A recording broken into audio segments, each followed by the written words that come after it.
ভাবি আমাদের জন্য বিশেষভাবে দোয়া করবেন এই শবে বরাত বা লাইলাতুল বরাতে আল্লাহ আমাদের ভাগ্যে যা কিছু লিখবেন সব যেন ভালো হয়।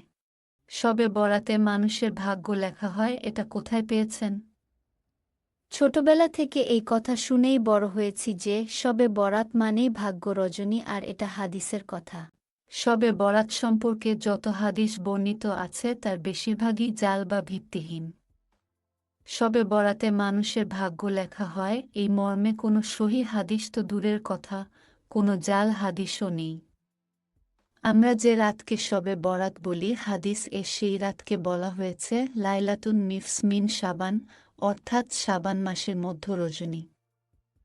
রাসূল সাল্লাল্লাহু আলাইহি ওয়াসাল্লাম এই রাত সম্পর্কে বলেছেন, অর্ধ শাবানের রাতে আল্লাহ তায়ালা তার সকল সৃষ্টি জগতের প্রতি মনোযোগ দেন এবং মুশরিক ও বিদ্বেষ পোষণকারী ব্যক্তি ছাড়া সবাইকে ক্ষমা করে দেন।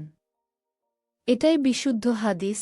এখান থেকে এটা স্পষ্টভাবে বোঝা যায় যে এই রাতে আল্লাহ তার সকল বান্দাদের প্রতি সাধারণ ক্ষমা ঘোষণা করেন। শুধু দুই শ্রেণীর ব্যক্তিকে আল্লাহ ক্ষমা করেন না, এক যারা শিরক করে আর দুই যারা অন্যের ভালো দেখে মনে হিংসা বিদ্বেষ পোষণ করে।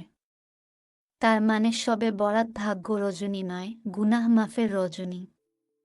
তাহলে এই রাত উপলক্ষে আমরা যেসব আমল করি, হালুয়া রুটি বিতরণ করি, কবর জিয়ারত করি, আতশবাজি ফুটাই, আলোকসজ্জা করি, এগুলো সম্পর্কে হাদিস কি কিছু বলা হয়েছে?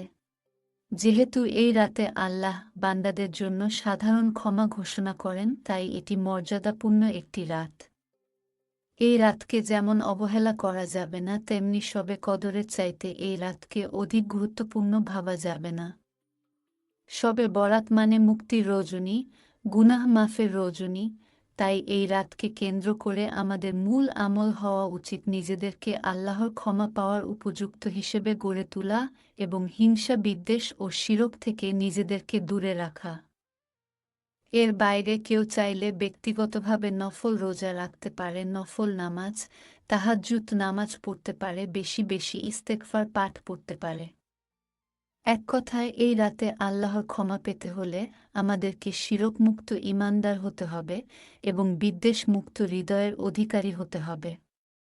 কুরআন হাদিস সম্পর্কে সঠিক ধারণা না থাকার কারণে আমরা এতদিন অনেক ভুল করেছি।